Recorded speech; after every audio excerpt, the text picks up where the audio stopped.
for you. This is the one where we talk about anything and everything in the tile and stone industry. We dabble into LVT, vanities, construction, whatever goes into the finishes of a building, we know something about. And when I say we, I mean me and this handsome fellow, John Tedesco, my brother from another mother up north in New York City. John, how are you? Welcome to the show. Thank you, Craig. What's happening? Happy, end of the month. This is crazy. This is the last show of not only August, it's the last show of the summer. Well, I'm going to differ with you there because, the autumn equinox is September 23rd. Don't push it. Summer's over when Labor Day happens. Yeah, I know. You got the kids back in school. And I think it's more of that because my kids are out of school. So you're like on vacation all the time. I like that. That's awesome. Yeah, it's good. But selling tile most of the time, so it doesn't matter. The sales goals don't go away. No matter what time of year it is. That's right. Absolutely. Exactly. But happy summer, everybody. This weekend is going to be a great weekend. Hopefully everyone gets out there, enjoys a summer with your loved ones, or if you want to be by yourself, enjoy it. That may be a good option. But 2023, we had a great summer. It's still going strong. Keep it going. And happy to be here. How's your summer going? It's going great. It's been hot this summer. It's been good. I got one kid off to college, one in the middle school. But I will say there's some we're with you guys down there in Florida that are getting ready to experience a pretty crappy weekend, probably. This is true. So our thoughts and prayers are going out there with you guys. Stay safe and take cover. Hurricane. I don't even know what the hurricane's name is. Do you? Idalia, Idalia, Idalia. So do you know that? Well, you probably know that they go in alphabetical order, right? You know that. I do know that. And I remember just a few years ago, they added men's names. It used to be only women. Oh, I didn't know that. Yeah. Yep. Up until like 10 or 15 years ago. Oh, wow. So, and I think they put them back in the hopper after 5 or 6 years, which is weird, but they definitely retire. Like some that do, like, unfortunately, that are lethal.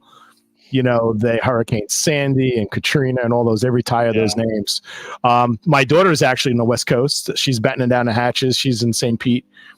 She's actually in the marine industry. So she was out with her partner today, helping all her clients getting their boats in order. Yeah. So she's been doing that.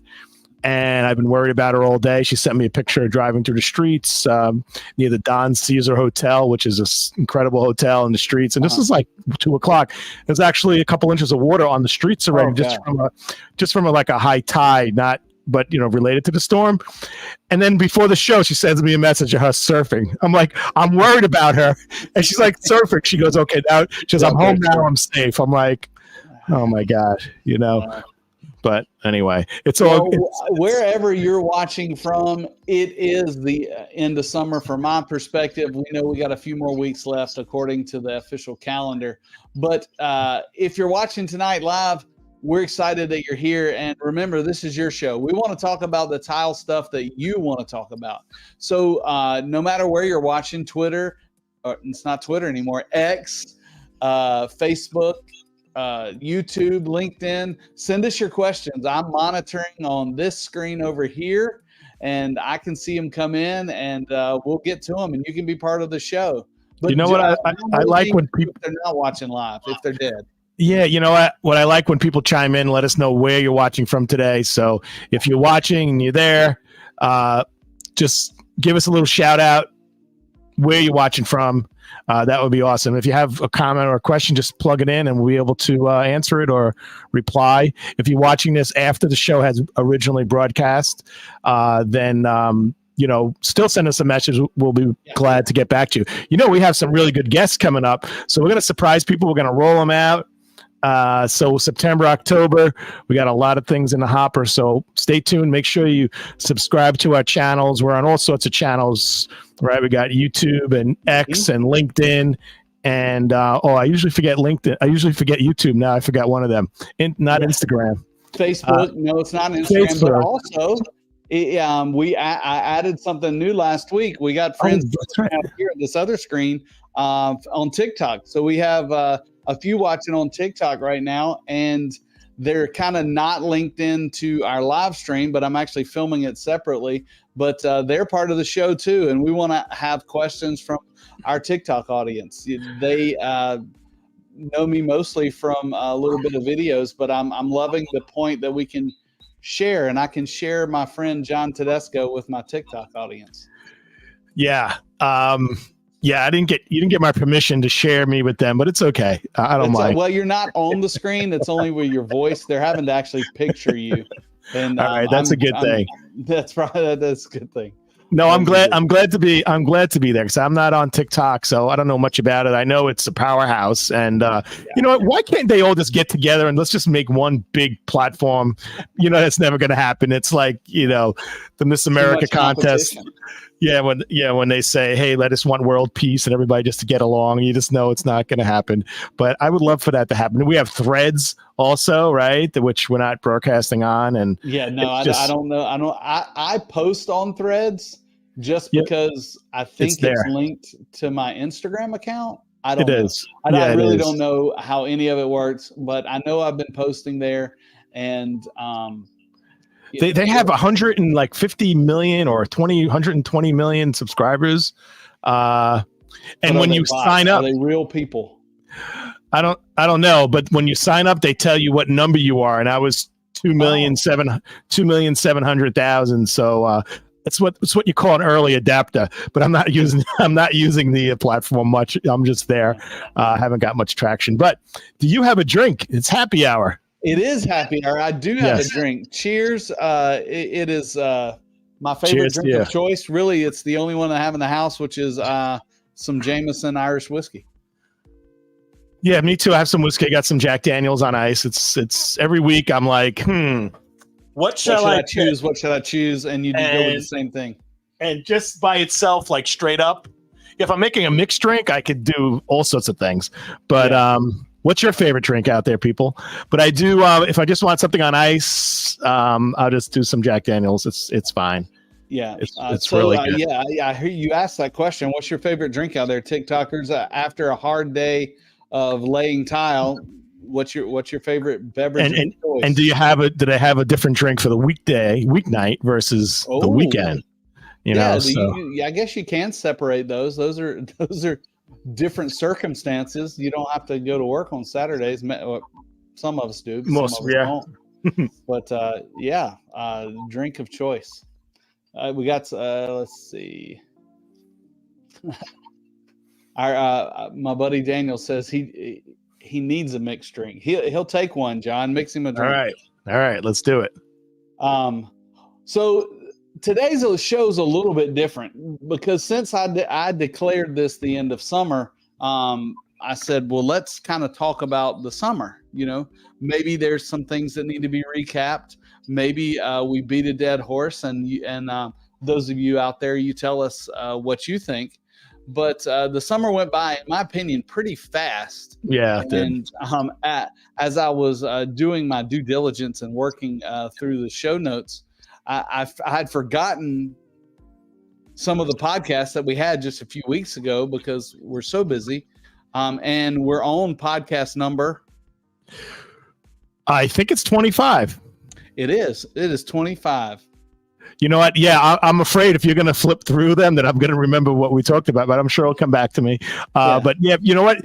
It's interesting because we don't prepare for the show. It's probably obvious, but we don't prepare for the show in a way where if we have a guest on, we don't send them like prepared questions. Maybe we'll have like a 2-minute conversation. Say, hey, just, you know, we're inviting you because you're in the industry. If Craig and I were sitting with you at the bar, we'd get a drink and we would just chat, just like a bunch of guys would get together and talk about sports if that was their interest. We want to talk about tile or tile industry or business in general. So if and that's why you guys are out there listening and watching and hopefully participating in the show, is if we're all together just having a drink, chatting about the industry. if you're not interested, you probably move on to the next part of the bar. But we really don't prepare. We don't prepare much, and we do some technical preparation because there's all the graphics, there's the music, there's the intro, there's the outro, there's a few segments. But this is really fun. This is our 25th episode. It's been going really smooth. It's been a lot of fun. We've had 2 remote broadcasts. Both happen to be from Florida, one from Orlando and one from Coral Gables, Florida. So it's been good. I'm really happy to be here. The whole premise of our show is to open up the conversation for things going on in the tile and stone industry, which we'll talk about a little bit of that as we move forward through the show. But mainly it's for those that are interested in the industry to chime in. And so, you want me to bring up this kind of taking us back to the first? Oh, down memory lane from a few weeks ago. Let's do it. Down memory lane. Well, what do you consider the first? Those of you guys on TikTok that can't see this, I'm going to figure out a way to put another screen maybe behind me so you can at least see what's going on. But our first summer episode kind of was specific to new tile releases. Now, John, you've been in the industry forever. Is there a normal calendar that where distributors or manufacturers kind of release stuff at different times throughout the year? Well, the tile industry is a global industry. It's not like an American industry, and it really wasn't born here. So we're on different timelines. Of course, Europe has some heavy vacations.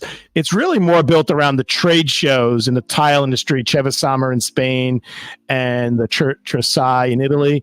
Those are the 2 shows that really where they truly, the competitors are like, what are our competitors going to be launching? What are we going to be launching? And then people have to visit those shows, and then Tile Bar goes to these shows and we pick new products and then we order it. So it really doesn't really surround a season in our part. Historically, construction slows down a little in the summer because there are vacations and stuff like that.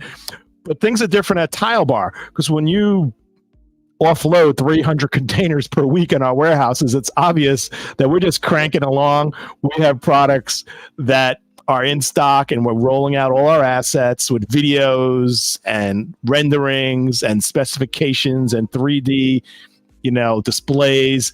We're just launching it when we're done with those assets. And now I heard something today, and you tell me that goes along with what we're saying. Are the Tile Bar series, all of them stocked here in the country? Yes. So Tile Bar has, I don't know, 5,000 SKUs maybe of products. Every time I say it, it's like the fisherman, right? That caught a fish this big and that big. So actually, it's actually close to 6,000 now. Yeah. So 6,000 items, and majority of that is stocked in our warehouses, and all of it's stocked in the United States. When I say our warehouses, we have a huge warehouse in New Jersey, huge warehouse in Arizona, and then we have some ancillary spots across the country, and factory warehouses, also backup inventories. But I'm just going to pull a number out of the air now. 95% of what we sell is in our warehouses in Jersey and Arizona, and then we have some backup warehouses. So I don't know that I realized that until it was said today publicly. And normally, as a tile contractor, you say you're working on a project that's maybe a while out, you get these lead times. Hey, we've got to import this. It's 10 weeks. We got to import this. It's 12 weeks. Oh no, Europe is shut down for August. So that's a big bonus to say, hey, now, and obviously if you've got 100,000 square foot job, we don't have that earmarked for you, but to say that all the series that you can look at are possibly in stock, that's pretty impressive. It is. I mean, that's my day every day. I work with, having our products, Tile Bar products specified. As you know, I help architects and designers, developers, you find the right tile for their projects, on time and in budget. And then we get inquiries from contractors who are bidding on jobs like, what's the lead time? I'm like, well, it's a stock tile, but at any given time we may have 10 or 11% of our line out of stock temporarily. So if you do win the bid, you have to order it. And then this is where, and I'll give you a little secret, when we get an order, if it's depending on the quantity, if they don't want to take it right away, we could earmark a container that's coming in or future containers to make sure that when we order with the factories, we know that project needs 50,000 feet. We don't need to take it from our current stock, but we earmark a container coming in for them in the appropriate time, but plenty of time to make sure that it's there. We account for any, market changes or, things going on in the industry or the shipping industry. So we do that. Also, there are projects that are monster projects, hundreds of thousands of square feet, where there's, particularly extra special pricing. It's based on, do you want to pull this from our stock, or if you give us 12 weeks or 8 weeks or 10 weeks, we're going to order it for you for that project and bring it in often to a pier and often straight to the job site. Doesn't touch our warehouse. So that is, I think that's a great strength. The logistics of it all is amazing. I mean, I can't get to the mailbox every day, so I can't imagine trying to get 300 containers unloaded. So, John, you like you said, you do this every day. What is your summer hit for? Let it be either your top seller or your. And you say this a lot in your product happy hours. Your sexiest tile of the summer. I would say one of the most interesting ones. There's two of them that stand out. One is Color One, which is a really incredible mix of two different worlds, a concrete tile and a glazed lava stone. And I know you're familiar with it because you've been doing some intense studies on the technical characteristics of how to install it. Does it need to be sealed or not? That's a real hot line. Today I worked on a project where they're using the pink blend and another one, a little more earthy blend. So I think the Color One is really hot. Wabi Sabi, primarily. I really love that line because I love saying Wabi Sabi. That's number one. Number two, it's a really nice line. It's a 3x something ceramic wall tile made in Spain, undulated surface. Yeah. Irregular edges, some really nice, deep, rich glazes that are thick and just gorgeous when you see it. So I like the Wabi Sabi. It's really been really cool to work with those lines. So yeah, we launch tiles every week, multiple times. So our summer collection were ones that kind of just happened to be launching. And when was this episode? This was early June. Yeah, this was early June. We have one question from TikTok from David. Thanks for tuning in, David. And he asked, and I'm going to try to say this in the right way. How do we have a certain personnel that slaps the customers, that returns the special order items and doesn't even open them? Is there a special department for that? Yes, and that's actually my department as well. I have a second job at Tile Bar, and I do that at gratis, no charge for the company. No, David, good to know. If you need that, John Tedesco will take care of those customers that return them. You can email him directly. Well, good news is that Tile Bar, when we started the company, our incredibly brilliant and dynamic CEO, when he launched, he was looking at companies that were like, it's a cliche, but out of the box, trendsetters, things like that. Yeah. And Zappos, for example, had like this incredible return policy. So, I think he was inspired by companies like that. And Zappos had a 365-day return policy for shoes or something like that. So guess what? We have that. That's what we have. And we still have it to date. So it's really amazing that we do that. It just gives people the confidence, because it really is bad if you place an order and then your project gets delayed 6 months and then that happens to be like the manufacturer discontinues it. Yeah. Things happen. There's so many things. Yes. So we encourage people to order more and then return it if you want. Yeah. And I agree with you. John also said that, if you don't know what you're doing with concrete tile, you can get in a mess. And those were some of the tests that I did, just trying to make some good recommendations for our website and our clients. So when they buy the concrete tile, they're going in with their eyes wide open. Now, so on the color one, Craig, that we talked about, so the cement portion tile needs to be sealed and the lava stone does not, correct? Correct. Yeah, the lava stone has a pretty heavy glaze on it, so Yeah. it's good. And I will say, this is one of the few tiles that I'll say this to, but the unglazed lava stone, even using pre-sealing and using a grout release, it will still stain when you grout it. Right. So you just need to use a release, or be careful. Don't use a contrasting color. Yes, the grout release or either pre-sealing helps, but it still does not. You cannot get back to the original color. Got it. After grouting. Got it. And then our next episode, is simply backsplashes. We were talking about the ins and outs of backsplashes. I've always said if you fancy doing a tile job, the backsplash is a good place to start. Number one, you're not on your knees. Number two, it's normally not a lot of tile. And number three, if you mess it up, you don't have to buy that much again. And also, usually aren't many or any like out corners and in corners. Maybe there's some, Correct. Maybe not. Yeah.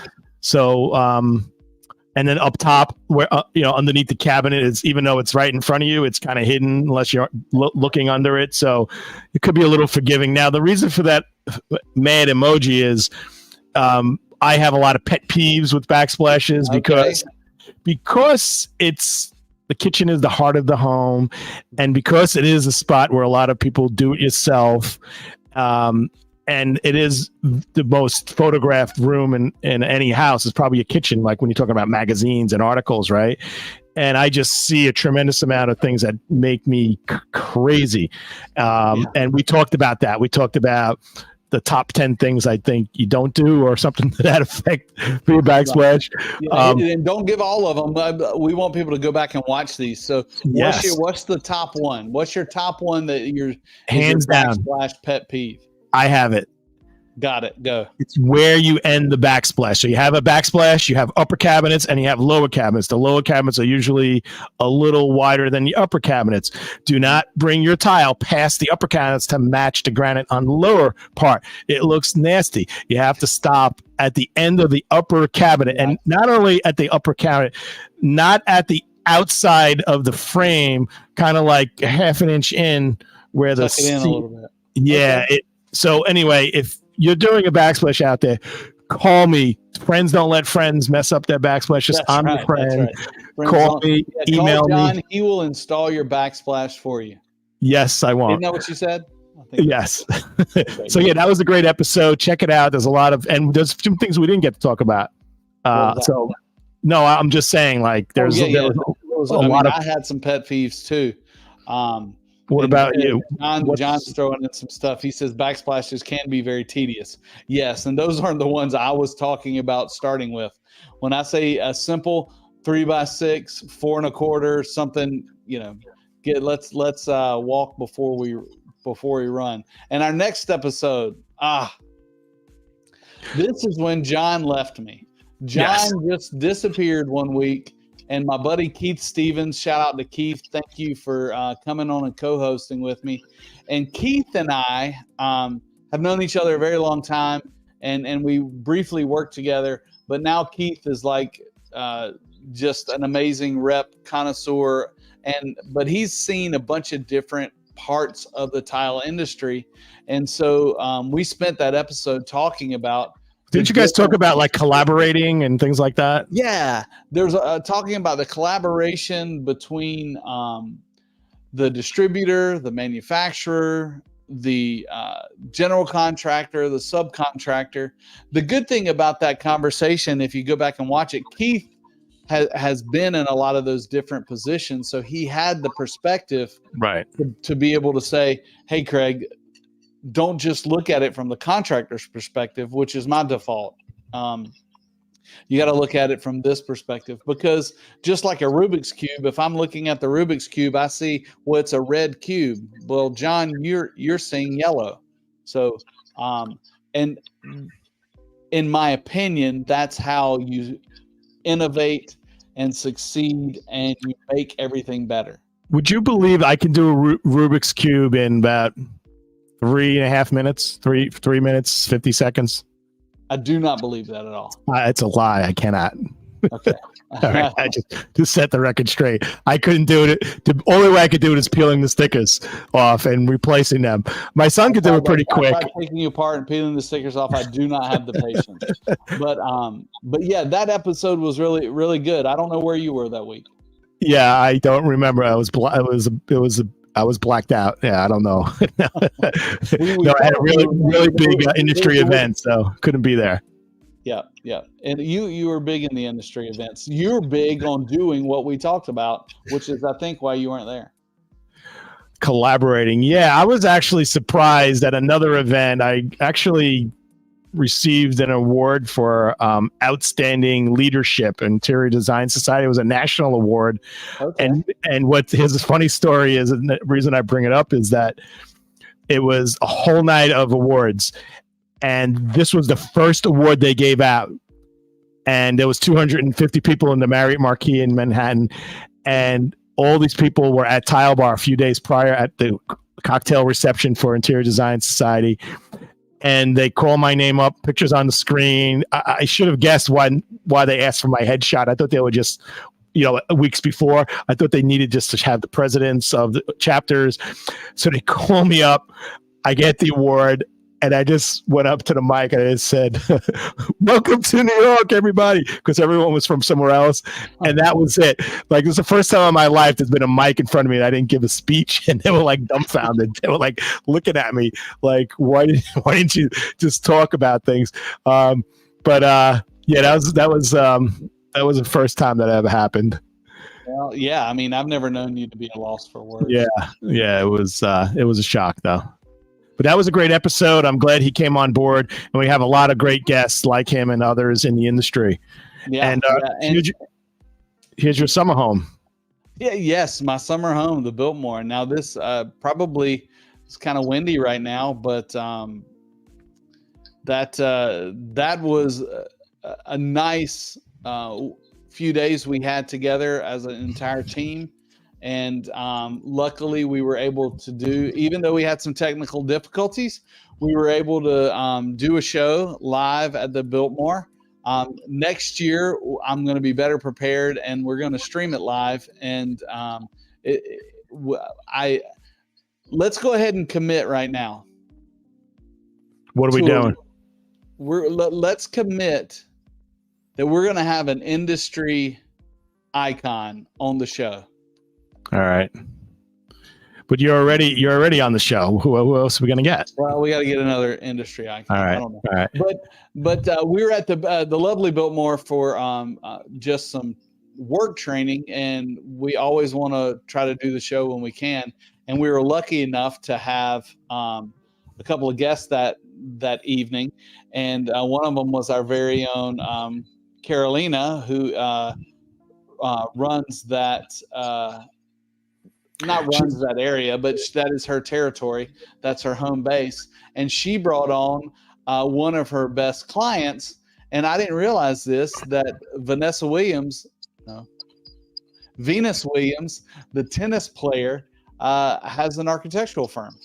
Yeah, she has a design firm called V-Star. And Sonia, who was our guest, is a principal of that organization. And she was a panelist at our summer what do we call it? I forget what we called our sales summit. Jeez, our sales summit down in Coral Gables, Florida, at the Biltmore Hotel.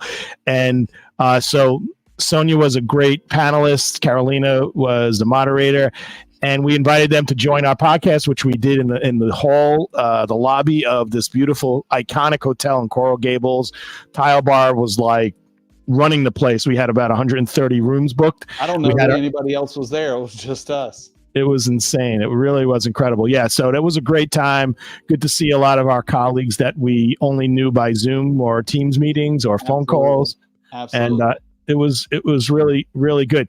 And we talked with Carolina, and Sonia kind of, I guess, about collaborating, and she talked about why having good partners in the industry and the trades part, and talked about how Carolina was an epitome of that, like a really good example of being a rep, presenting products and being a resource for the A&D community, and at the great job that Carolina does in that. And Sonia was very appreciative of that relationship, and it's very symbiotic, and they work well together. And so that's kind of a goal for all of our reps across the country, to have relationships like that. And when there's a project, they bring us on, and we help them find, tile and stone for their projects that are in budget and on time. Yeah, and that's a very important relationship, and it can be very touchy, because there's a lot of different moving parts. As the salesperson, you want to sell the job because that's how you make your living, but also your client wants to give the owner their vision, and you hope they marry up together. And I think the best sales reps put the project ahead of everything. Absolutely. There's been many times, it's probably weekly, where I'll have a architect or designer or developer reach out to me and say, hey, do you have this product, or I need something that looks like this at this price point? I'll literally go to a competitor's website and send them the link. Like, if I don't have it, I'll be like, hey, look, I have these 4 things with this 5th thing. I think this guy, you may want to check this out. And it sounds crazy, and I'll probably get fired tonight after this, but it was a good run. But I do that, but I build rapport with my customers. I am the first person they'll reach out to when they need tile. Absolutely. And it's just being a good resource. And, again, it's not that they can't find the sale, but it, like you said, sometimes providing the resource it's the long-term game rather than a short-term win. It is a long-term game, because if they come to you first, and then sometimes if they come to me first and they want something that's not even typically something that we have, but I know I have access to through a special order from a factory or something custom made, then we have the first shot in there. So it's been really a good philosophy of mine and our team to be a good resource. We have the best, not only the best sales team, boots on the ground in the country, for the tile, stone, LVT industries in the country, for sure. We also have a great internal team where if somebody's looking for something in the West Coast, our rep will we have a special messaging group. We send the message out, and 100 people are getting this email saying, hey, I'm looking for a purple penny round with yellow dots in it. And it's amazing. Somebody always chimes in and says, hey, did you know that factory we deal with in Spain? Try that, check it out. It's really, so we are an amazing resource for information. It really is. To clarify, the question came up on the other screen. That is not the Biltmore Estate in North Carolina, which is totally different and beautiful in the same. Maybe we can do one there. That is the Biltmore Estate in Coral Gables, Florida. Are they related? I am, and the question was, I am in North Carolina. Oh, okay. That is where I reside, but I do not live at the Biltmore House, which is the largest home owned by a person in America. So there was a home on Long Island that was the largest residence, and at one point it was over 100 rooms, Ohika Castle. Otto Kahn, and it was like an acronym of his initials, and he built it for his soon-to-be wife a long time ago, and built this castle, and it's pretty cool. Largest resident. Just a fun fact for you people out there, since you mentioned the Biltmore. Yeah, the Biltmore is the. I think the Vanderbilts built it, but I think it's still I don't know what we're gonna have to fight. It is still owned by the same family, and they, at least this is what they tell you on the tour, it's the largest home owned, still owned, family owned. But is that related to? I don't know anything about either place. Are they related to each other, the two Biltmores, or no? I don't think so. Oh, okay. I don't know. I did not see anything that related them. But got it. Okay. Somebody look that up. I'm sure somebody out there in the interweb knows the answer to that. In the interweb. Next week, we got back from Florida. Mail us a letter if you find out Give him your home address, and we can send it to my office at 45 West 21st Street, New York, 10010. Send me a letter. Just try to go old school here, Craig. That's right, old school. Yeah. Mail me a letter. That is crazy. So the next week we didn't talk about tile as much as we talked about furniture. Yes. So we had a great guest, Ellie Eisenberger, who is oh my God, she's amazing, dynamic, very talented, and really important part of Tile Bar. Absolutely. Because she heads up our vanity line, which we're like, what? Vanities? Tile Bar is just doing that. What are we going to be selling next? Something random? No. Vanities are not random, because vanities are part of the bathroom and in our home improvement or multifamily world or hospitality world. They're together in the same room. Right. And there's no reason why you shouldn't design your bathroom with both of them in mind. And I think it's ingenious that we've added that part to our catalog, and we know, I know because I've done it myself. I'll buy my tile here and then I'll switch over to another app like Wayfair and buy my vanity and have it shipped. So why do that? Why can't I do the same place? Yeah. Well, it's kind of like going to one store for your slacks and another store for your shirt. Why not do it together? And it's not just wait, someone has a comment there. Yeah. Daniel, the Biltmore State is a home to the largest privately owned house in the United States. Wow. It has 250 rooms. Wow, that's a lot. So if Daniel says our house in North Carolina is bigger than your house in New York, it has to be true. And so Daniel, while you're on the interweb, look up Oheka, OHEKA, Oheka Castle. Daniel, get on that. But when you have 250 rooms, you got to have a lot of bathrooms, which means you need a lot of vanities. That's true. So bring it back around, right? Well, Craig, you mentioned that we added it or whatever. We didn't just add it. We bought the company That's right. So there was a company called Chameleon Concepts. We bought that company, which designs and manufactures vanities. So it's not just slapping up some vanities online. We literally, when we talked to Ellie, how many lines did she say we had live? Do you remember? I think we currently have 23.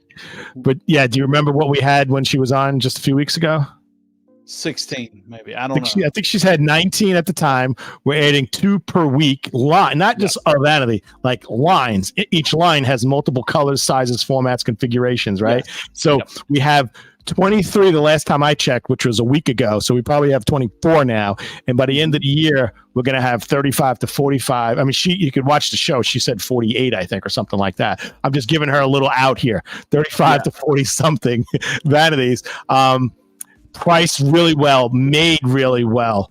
I think that was the biggest thing that I took away from it is I've bought a couple of vanities online, just doing home renovations before I came on, and the quality really differs. And the quality of the stuff we have is top notch. You can tell that Ellie is really invested in it, and she loves it. And I believe if we called her tonight and said, "Hey, I need a vanity for David's bathroom," she'd be like, "What color does he need? What's he gonna do?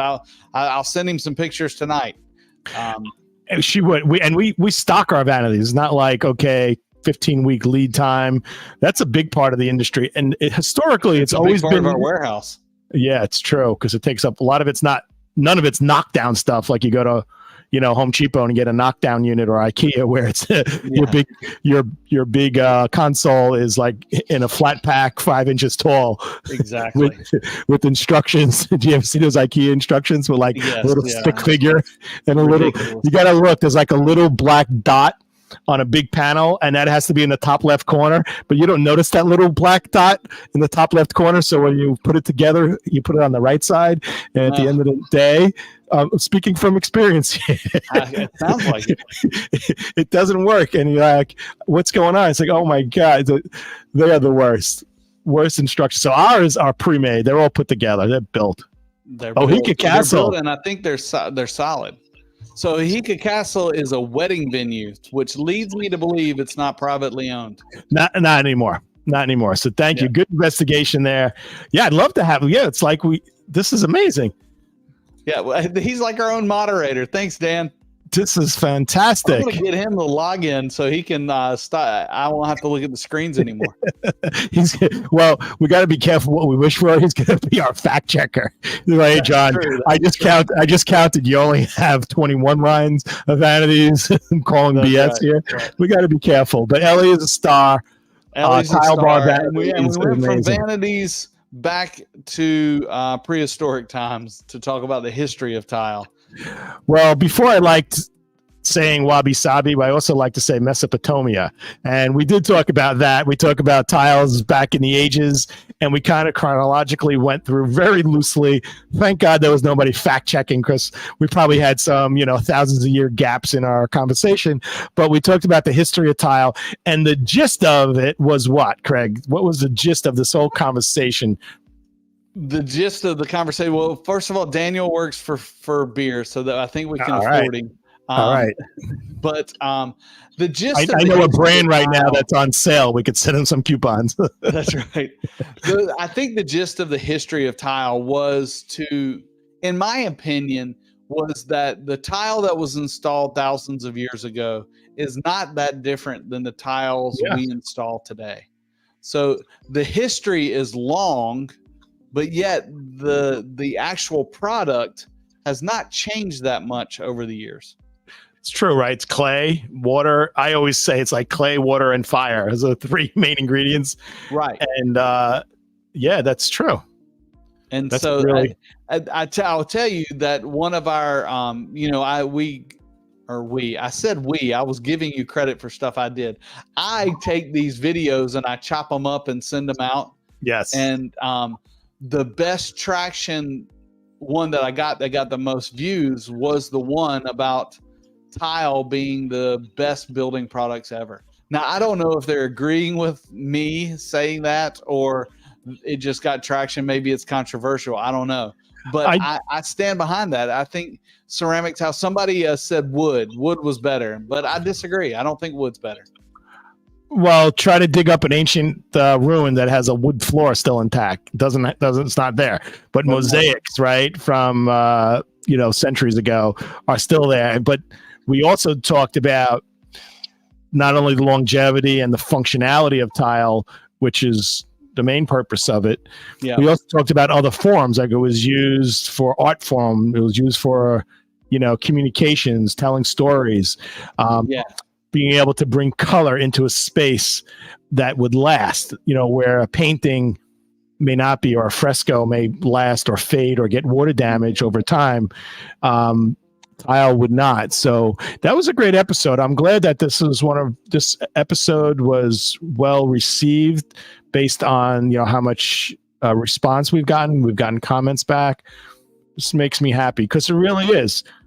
Tile is probably the oldest building material. When we say tile, could be, ceramic, terracotta, zeolite tile, clays of some sort, glass tiles being introduced. Brick. I mean, we can even throw brick in there, even though it's not a tile. It's still the similar composition. Yeah, absolutely. And I like this thumbnail because I look like I've got a six-pack and you look tired. So it's pretty accurate. Yeah. Pretty accurate. We have a good time. And then coming off of the history of tile, we wanted to talk about the different types of tile. And ceramic tile is a really big umbrella, is what I tell our team when I'm talking about the different types of tile. And under that umbrella comes a lot of different subcategories that we discussed. Was this last week? This was last week. We were talking about the different types of tile. I have this vision of this tile that's 24 by 24. It's porcelain and it's black and white, and it has these really nice geometric colors. And it kind of reminds me of this past Friday's post of my product happy hour product highlight that we did. And it was pretty cool. It was actually an encore presentation. I had done this video a while ago.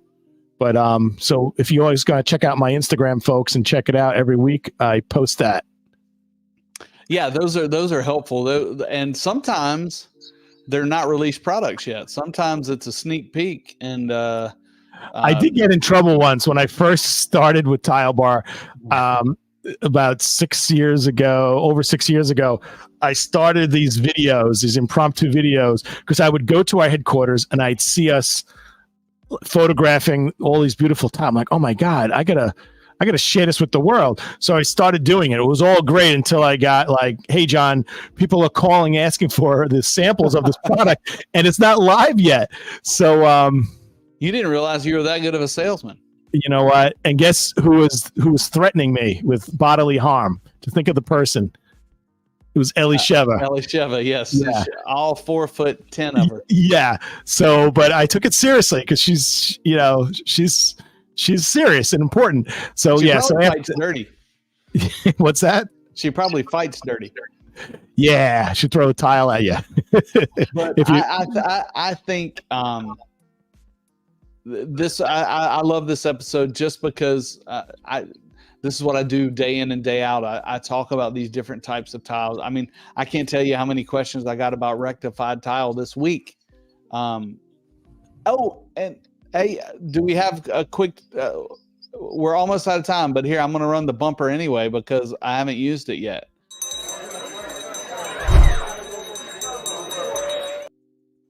I got a question for you, John.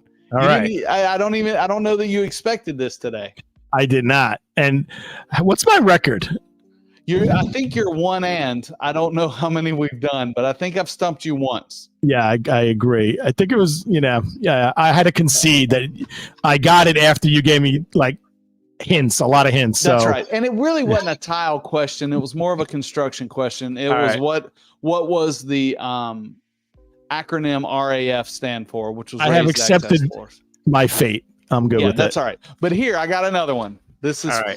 This is for you. And if you're just joining in, this is our question and answer time. And this is a question from actual clients and or a colleague in the industry that have sent something across to the technical team, and it came across my desk and I answered it. And now I'm going to ask John to see if he can answer it. But I'll stall a little bit. So I'll give you guys some time to jump in. All of you on TikTok, get ready, get your fingers ready to answer this question. So the question was, and I'm paraphrasing because actually that's not the right paper. That was showmanship. Oh, that was just for theatrics. Yeah, that was for theatrics. Well played, Grasshopper. Yeah. The question was, we have a series of ceramic tile that has a 3x18 size and I think a 4x12 size. And they asked me if this tile was rectified. So let me repeat that. It's a ceramic tile measuring 4x12, and there was another size that was 3x18. And is this a rectified material? I'm not going to answer right away. I know the answer. What were those stories when you were a kid, like something Brown Detective? I forget what it was called, where they'd tell a story and you have to guess, like solve the mystery. So while people are thinking about this, let's put up my question to you. So let people, think about it a moment. You're thinking about the question about the ceramic tile of different sizes. Is it rectified? And your question is? Right. And can you tell without going to the website? That's the question, and figuring out which tile it is. He did give I caught you. I know you were clever there. I know what you did. So anyway, let's go. Today is a national. What I did. So I'm interested to figure out what I did. National Day. So every day. Oh, the National Day. Yeah. So while people are thinking, if that ceramic tile could be rectified, those two sizes, I'm going to throw your question up there, and then we'll go back to me. Okay. So you always ask me, like, what is today? It's the National Day, because there's always a National Day. It's National Hockey Puck Day, or National I wear my glasses upside down day, or something like that. Right. So your I see it. Your question is today's National Day. And these are my three choices. Is that right? So those are the three choices. Two are truth, and one is a not truth. What's that? what's that game called? A Truth or Dare? I don't know. Isn't there something where 2 truths and a lie? Yeah, I think that's it. Anyway, I think that's right. Yeah, truth or dare is when you kiss a girl in middle school. All right, forget that. So Yeah. So we got today is lemon juice day, chop suey day, and tomato sauce day. One of those is not like the other because it's fake. I made it up. I think you made up lemon juice day. That's a good guess. Final answer? That's my final answer. Lemon juice day. You are wrong. Tomato sauce day is wrong. So it is lemon juice day and it is chop suey day. That is correct, which is, I don't know why it's today. Lemon juice I get because it's the summer. Okay. Tomato sauce day in the Italian world, this is the times everyone's making their tomato sauce in bulk. You know, if you have gardens and tomatoes and you're jarring. And so I kind of tried to make it sound legitimate, but it's not tomato sauce day because every day is tomato sauce day for me. Gotcha. 2 truths and a lie. Thank you.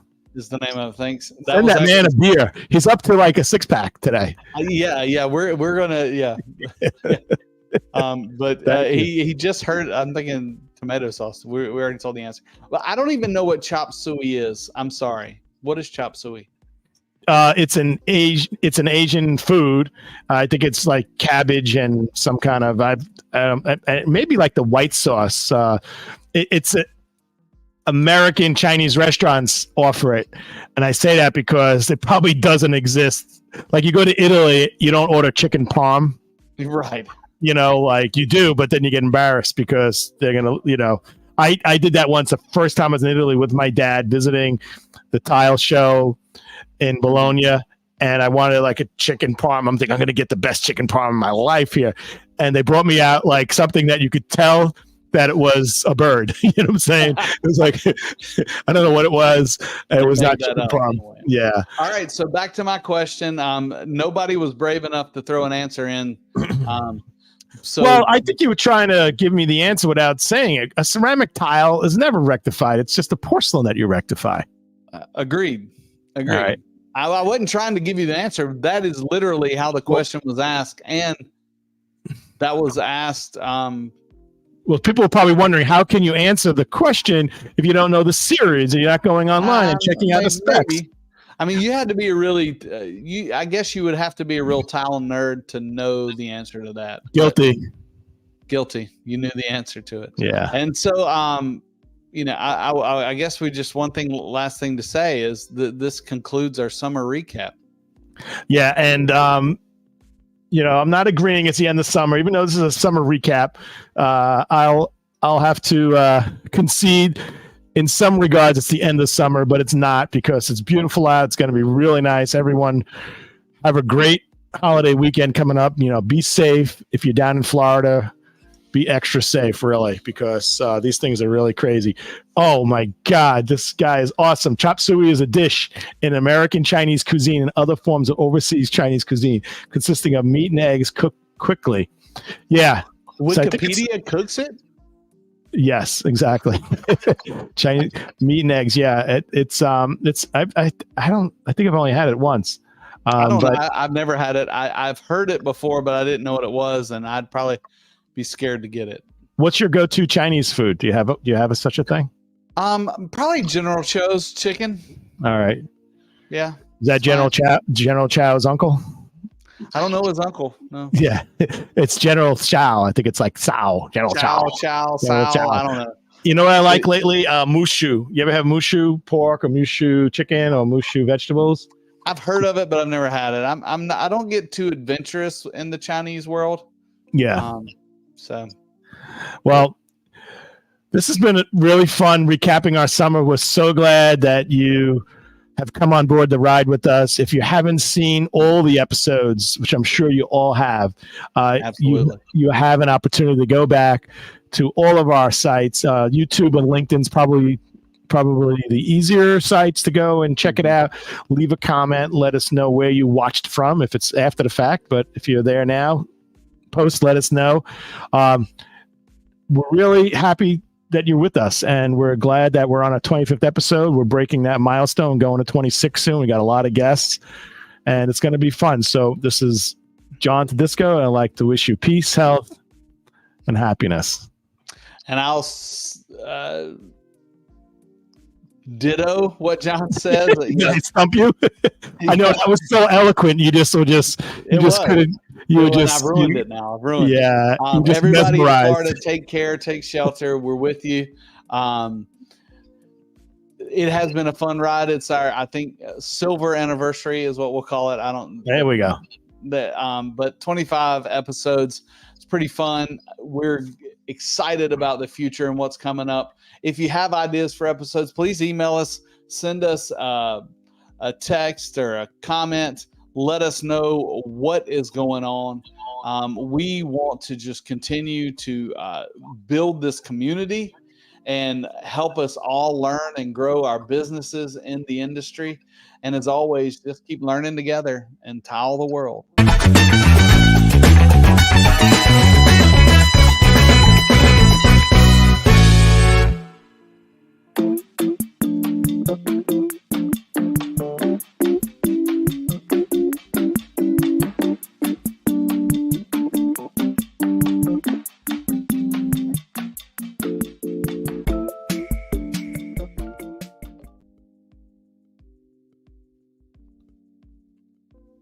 John, I'm ending the live stream on TikTok.